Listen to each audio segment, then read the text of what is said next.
Yes, finally আমি T20 World Champion জিকি গলো গাইস। তো 11 বছর অপেক্ষার অন্তত আমি জিকিলো কালি T20 বিশ্বকাপ।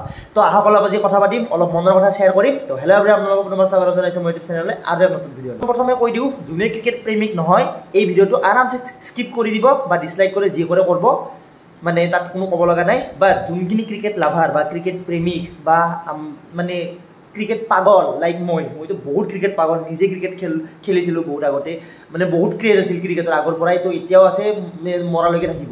তো এজ এ ক্ৰিকেট প্ৰেমিক কালি এটা বিশেষ দিন আছিল, বহুতেই বিশেষ। যোনে যোনে মেটচখন চাইছে না, হাৰ্ড মানে একেলগে আহি গৈছিল লাষ্ট মমেণ্টলৈকে। তো লাষ্ট মমেণ্টলৈকে যুঁজিছে ইণ্ডিয়া টিমে, যুঁজি কিনে চাউথ আফ্ৰিকাৰ হাতৰ পৰা লৈ আহিছে কাপটো। জিতা মেটচ আছিল, একদম জিতা মেটচ আছিল। তো মেটচখনৰ অলপ কথা কৈ আছোঁ, মানে লাষ্ট মমেণ্টত কি হ'ল।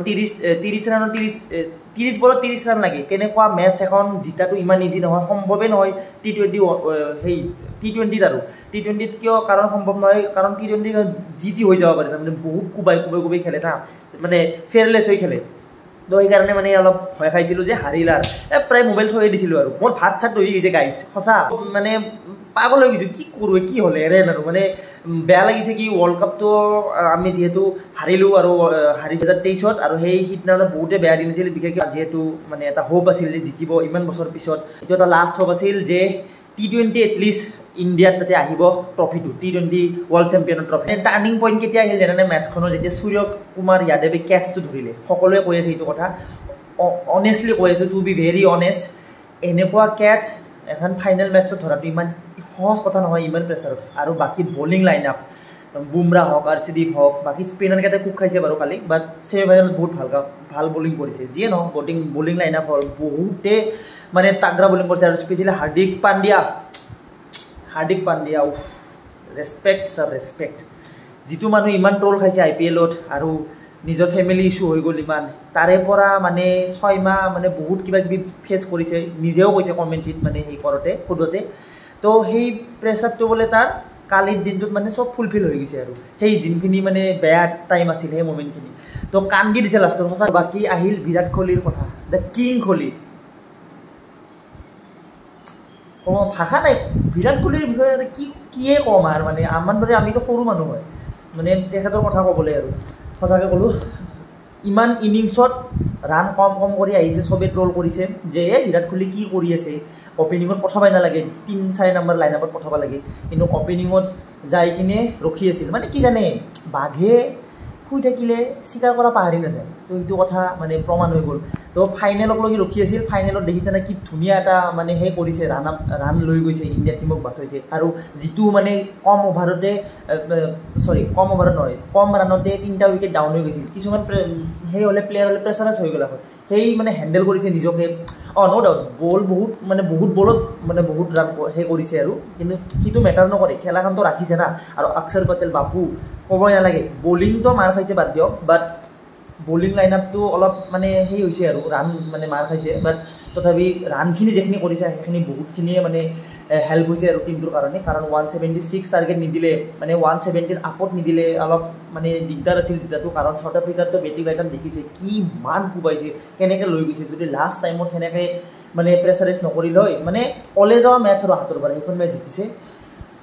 সঁচাকৈ ক'লোঁ, team effort, this is called team effort, selfless হৈ খেলা। আৰু বাকী এটা ছেড নিউজ আহিছে কালিয়ে, সেইটো হ'ল বিৰাট কোহলি আৰু ৰোহিত শৰ্মাই ৰিটায়াৰমেণ্ট ল'ব T20ৰ পৰা। এটা কথা ভাবিব গ'লে এইটো হয়, যোনখিনি তলৰ আমাৰ মানে সেই যোনখিনি প্লেয়াৰ আছে, সেইখিনি প্লেয়াৰেও মানে বহুত ভাল প্লেয়াৰ আছে, সেইখিনিকো চান্স দিব লাগিব। তো এটা টাইমলৈকে হৈয়ে যায় আৰু এনেকৈ, যেনেকৈ আমাৰ লেজেণ্ডেৰী শচীন তেণ্ডুলকাৰ আছিলে, তেখেতৰ পিছত কপিল দেৱ আছিলে, তাৰপিছত শচীন তেণ্ডুলকাৰ আহিলে, দেন তাৰে পিছত আহিল MS Dhoni, then Virat Kohli, Rohit Sharma, then তাৰে পিছত আকৌ কোনোবা আহিব নতুন, এনেকৈ আহি থাকিব, জেনেৰেশ্যন চেঞ্জ হৈ থাকিব, প্লেয়াৰ চেঞ্জ হৈ থাকিব। বাট প্লেয়াৰখিনিক আমাৰ যোনটো জেনেৰেশ্যন সেইখিনিতো মনত ৰাখিছোৱেই, বাট আমাৰ তলৰ জেনেৰেশ্যনখিনি মনত ৰাখিব যে বিৰাট কোহলি কোন আছিল বা ৰোহিত শৰ্মা কোন আছিল। আমিয়ে ক'ব পাৰিম যে এইসকল আছিল লেজেণ্ড, MS ধোনী হওক, শচীন তেণ্ডুলকাৰ, কপিল দেৱ, অনিল কুম্বলে, এখেতসকল আছিল সুনীল গাভাস্কাৰ, এখেতসকল আছিল পূৰা একদম লেজেণ্ড। তো আৰু বহুত আছে।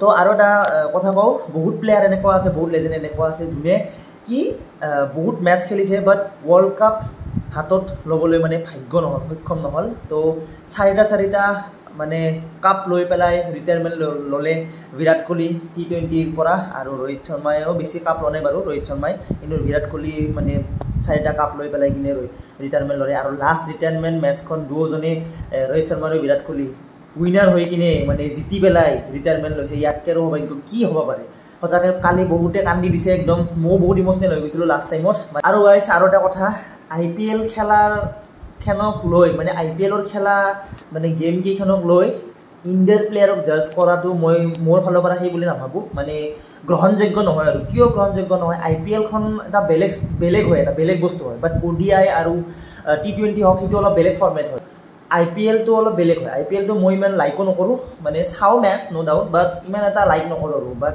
সেইটো IPLক লৈ কিনে এজন ইণ্ডিয়ান প্লেয়াৰক সেই কৰা ক্ৰিটিচাইজ কৰাটো মই মানে পচন্দ নকৰোঁ যোনে কৰে মোৰ পাৰ্চনেল অপিনিয়ন তো হাৰ্দিক পাণ্ডিয়াকতো বহুতেই ক্ৰিটিচাইজ কৰিছিল যে হাৰ্দিক পাণ্ডিয়া কি চাপৰি কিবা কিবি বহুত কিবা কৈছিল কিন্তু আজি হাৰ্দিক পাণ্ডিয়াৰ যিমান এটা মানে অৱদান আছিল কালিৰ ফাইনেল মেটচখনত সেইটো যোনে যোনে হেটাৰ্ছখিনিয়ে কৈছিল সেইখিনি গম পাব যে কি অৱদান আছিল কালি তো ন' ডাউট হাৰা জিকা হয় বা আপছ এণ্ড ডাউন থাকে প্লেয়াৰৰ মাজত কিন্তু এজ এ ইণ্ডিয়ান প্লেয়াৰ সদায় ৰেচপেক্ট কৰিব লাগে কাৰণ তেখেতটো ইণ্ডিয়ান প্লেয়াৰ না ইণ্ডিয়াৰে প্লেয়াৰ না বেলেগতো প্লেয়াৰ নহয় তেনেহ'লে তো IPL এইবিলাকত মানে জাজ কৰিব নালাগে মোৰ হিচাপত ভাবোঁ বা ইমান মানে এটা প্লেয়াৰ সঁচাই মানে ক'ব লাগিব আৰু মানে ৰেচপেক্ট একদম দিছে কাৰণ একজনে কেতিয়াও মেটচ এখন জিকাব নোৱাৰে 11জন প্লেয়াৰে মানে এফৰ্ট দিব লাগিব তেতিয়াহে এখন মেটচ জিকে তো সঁচা ক'লোঁ কালিৰ দিনটো বহুতেই মানে সেই আছিল এটা হিষ্টৰিকেল মমেণ্ট আছিল আৰু লাষ্ট একবাৰ হোপ আৰু একবাৰ ৱৰ্ল্ড কাপ জিকাৰ একবাৰ নহয় আৰু ৱৰ্ল্ড কাপ কিবাকৈ মানে যদি জিকিব পাৰে তো